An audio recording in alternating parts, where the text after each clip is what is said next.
Всем привет и добро пожаловать на мою любимую кухню, где мы с вами готовим вкусно, быстро, дешево или, скажем так, бюджетно. И самое главное, полезно и красиво. Но кто из нас не любит что-нибудь такое вкусненького на десерт, печенюшку какую-то? Ну вот нам так всем хочется. А когда мы на стадии снижения веса, это просто, вот что мои клиенты, вот что мне такое съесть. И, дорогие мои, сегодня я вместе с вами приготовлю кокосовое печенье, которое мои любимые мама и папа когда-то попробовали первый раз именно в Дании. И это было просто незабываемо. Моя мама до сих пор об этом печенье говорит. И вот сейчас я для вас сделала такой рецепт датского кокосового печенья, которое я адаптировала под нашу, знаете, такую вот полезную кухню. Ну что, идемте готовить. Это будет вкусно, быстро и красиво. Для приготовления нашего вкусного полезного печенья нам с вами сегодня понадобится глубокая миска, миксер, противень, который я уже, видите, застелила пергаментной бумагой, маленькое полотенце, силиконовая лопатка и из продуктов питания 500 грамм творожка, такого протертого, у нас он называется кварк, 150 грамм кокосовой стружки, 2 яйца и 100 грамм рисовой муки. Ну и также мы добавим чайную ложечку разрыхлителя и чайную ложечку ванилина. Вот эти продукты нам нужны будут. И еще я обязательно возьму мисочку с водой. Благодаря воде нам будет легче делать наше печенье. Ну что, приступаем к готовке. В глубокую миску мы с вами отправляем яйца, творожок, разрыхлитель, ванилин, как пахнет вкусно, кокосовую стружку и рисовую муку. Все очень просто. Все ингредиенты объединили. Теперь берем миксер и все это дело взбиваем.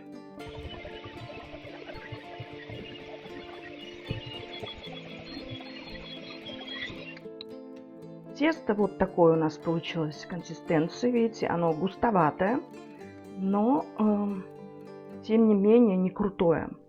Можно оставить это тесто на минут 5-10. Почему? Потому что рисовая мука, она очень хорошо впитывает влагу. То есть оно будет постоянно, оно будет такое немножко еще более густое. Тем временем наливаем маленькую мисочку водичку. И сейчас через 5 минут мы с вами начнем формировать наши печенюшки. И обязательно нужно взять тарелочку с кокосовой стружкой, которой мы также будем сейчас покрывать наше печенье. Ну что, тесто постояло, и теперь самое время нам формировать наше печенье. Я с помощью лопаточки беру прям вот так вот в руку и делаю такие маленькие шарики, которые мы будем с вами обваливать в кокосовой стружке. Чтобы удобнее было, можно сделать несколько штук сразу.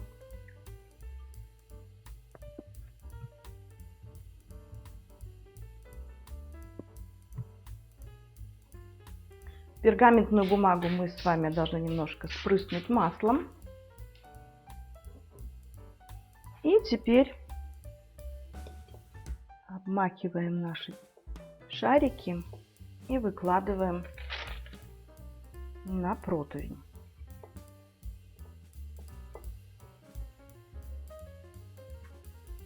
Так. Очень удобно, когда делать сразу несколько штучек. Вот. Будете экономить свое время. И делаем следующую порцию. И продолжаем в том же самом ритме делать остаток наших печенюшек. Я прям пальцем так снимаю. И увидите, что сейчас будет.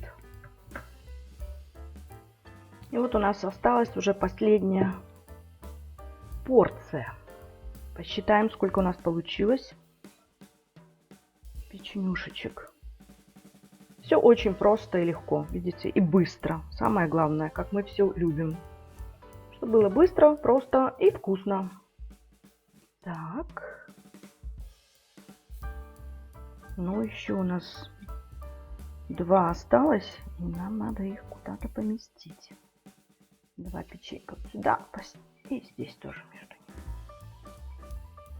Теперь завершающий момент. Мы с вами просто-напросто должны немножко так придать печенюшкам форму кругленькую.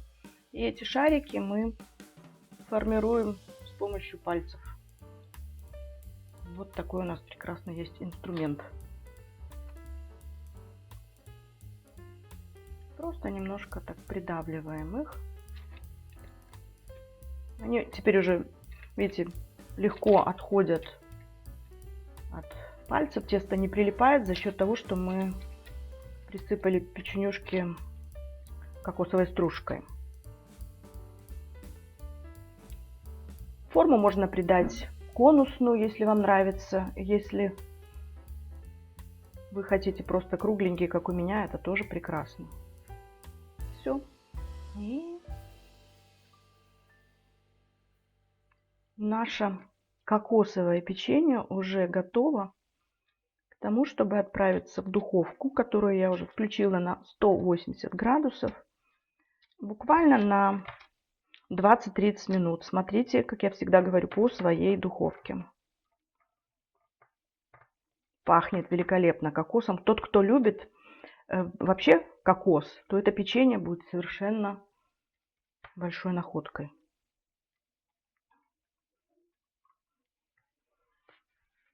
Самое главное, что это печенье можно есть на стадии снижения веса. Оно у нас белковое, вкусное и полезное. Ну что, вот так вот у нас все это выглядит. И через 20-30 минут мы с вами увидимся. Ну что, мои хорошие, посмотрите, вот у нас получилась вот такая вот красота. Тарам-тарам. 22 кокосовых печенья. И я поставлю, с вашего позволения. И посмотрите, какое оно. Оно хрустит, слышите? Я надеюсь, вы хрустит. И смотрите, вот так вот оно разламывается. Посмотрите, какое оно красивое. А пахнет оно как, ну просто совершенно потрясающе. Вот, ну естественно, мы уже парочку съели, я и муж, попробовали, как это вкусно, и я вам обещаю, если вы сделаете это печенье, вы получите полное такое наслаждение, вам будет вкусно, полезно, оно белковое, вы можете его есть даже вечером, представляете? Вот, вообще датский оригинальный рецепт, он обязательно делается таким конусом, но я сделала, видите, такими кругленькими. Можно сделать его конусом и немножечко смазать шоколадом. Но шоколад должен быть обязательно 80% хотя бы, да? Такой, чтобы горький и полезный. Как видите, мы на стадии снижения веса вместе с вами можем кушать и печенье, и хлеба, и все что угодно, но только нужно правильно это готовить. Так что, дорогие мои, не бойтесь сладости, не бойтесь каких-то там печенюшек, которые я вам дарю как рецепты. И экспериментируйте. Всегда должно быть сбалансированное меню, всегда должно быть именно вот такое вот разнообразие в нашей пище. И вас не будет никогда тянуть ни на какие срывы. Так что пишите, делайте, во-первых. Потом пишите комментарии, как вам понравился этот рецепт. И, конечно же, я буду очень и очень ждать ваших каких-то там советов или ваших рецептов, которые вы можете мне подарить, и я воплощу их в жизнь. Ну, а на сегодня все. С вами была любящая вас Виктория. Будьте все здоровы, стройны, красивы, мира вам и добра. И до новых встреч. Пока.